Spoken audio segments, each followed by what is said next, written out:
My name's Matt and welcome back to Xenomorph Universe, and today the video I want to talk about is this whole hoo-ha with Alien Covenant, the original 4 films, or I like to think them as 3 because Alien Resurrection was a complete disaster, and Prometheus.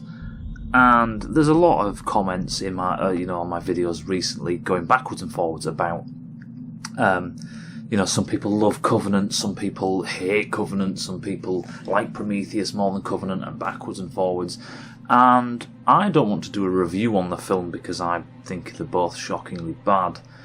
But I want to talk about, very briefly, about the reasons why I believe they're bad. And how they are different from the original films, so the first 3, so Alien, Aliens and Alien 3. The main focus of, for me, the main focus of the first 3 films was this feeling of just being isolated. Now, I mean proper isolated, even if there are people around you. And all 3 films did this in varying ways, but still managed to actually, get to that core feeling. They managed to accomplish that core feeling.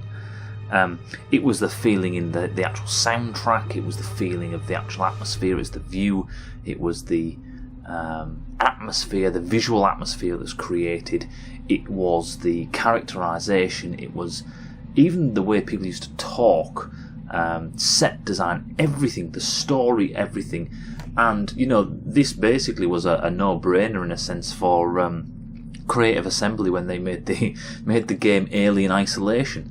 That was the whole point. If they had to encapsulate the entire essence of the original Alien film, but all the Alien films as they were, isolation was the way to think about it. Yes, there is the hook in space, no one can hear you scream, but that's marketing wank, and I'm not really that interested. But even then, after watching the films, the marketing department, that was the thing that they stuck with.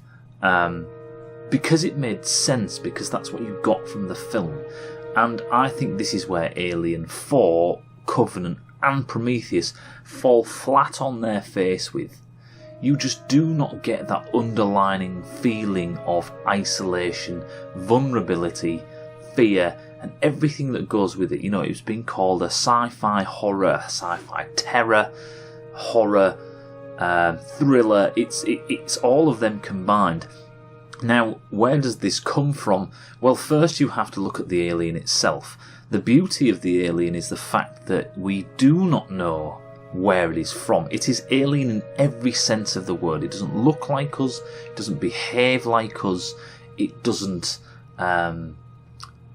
grow, it hasn't got a life cycle similar to ours, it doesn't even seem to have eyes. We don't know anything about it, we don't know where it's from, we don't know what its purpose is. It could talk at any second, you know nothing. You also don't know where it is, you don't know what its intentions are. And that's the whole point.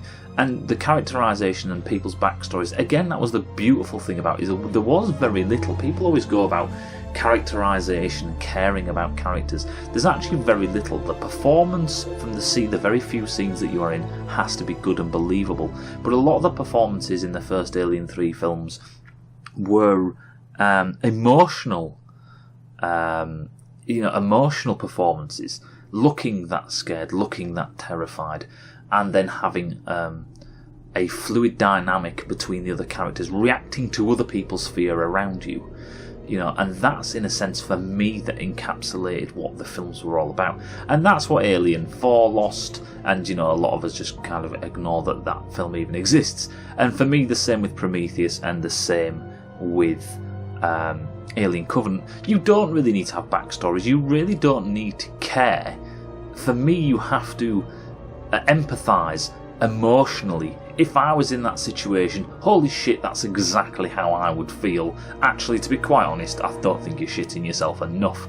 And it was all an emotional roller coaster, not a factual, this is this person and I care about their journey. If you actually look back at the first film, you know nothing about these characters and you really don't need to care about them. You share their dread and their fear.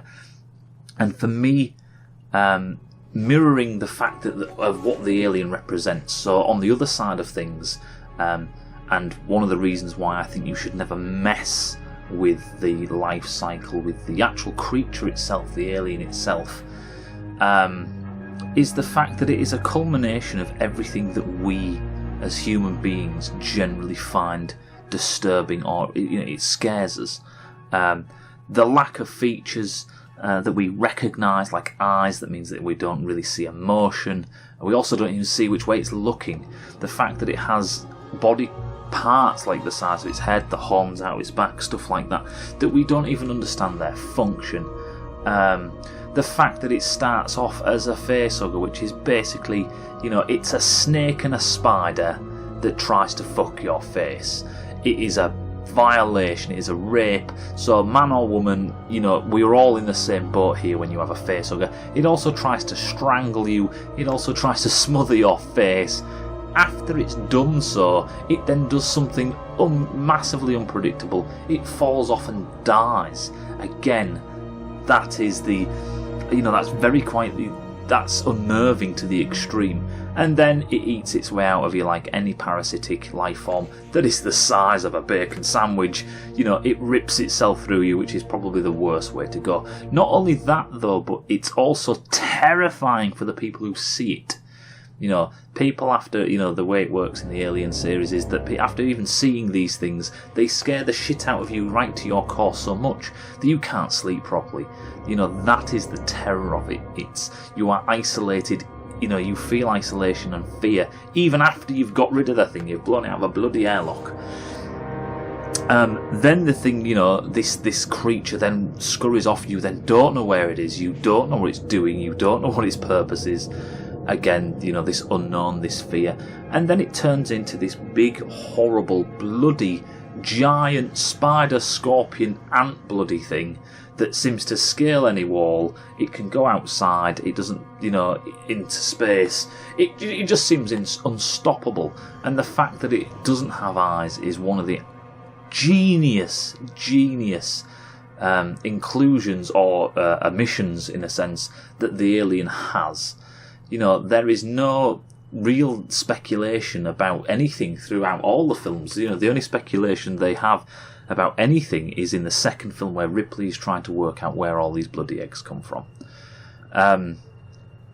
It's that basis that, for me, Covenant, Prometheus, and any other film from now on that goes along this David creation, stupid Bible story, anything that goes against the fact that this is, it's the unknown. And I know there are people who, we have to know.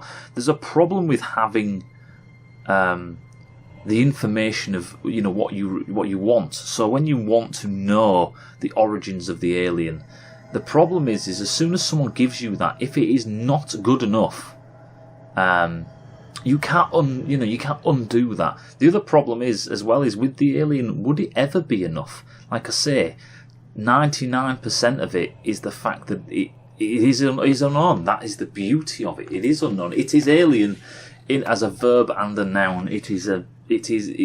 Everything about it is alien. That's the beauty of it, and the fact that it actually looks physically beautiful as well. As artwork, and as a creature, and from an evolutionary point of view, and what have you. It's just, as you can see, I get quite excited about the alien itself. The films are brilliant, the first three films are really good, brilliant, the best films, some of the best, right in there in my top 5. But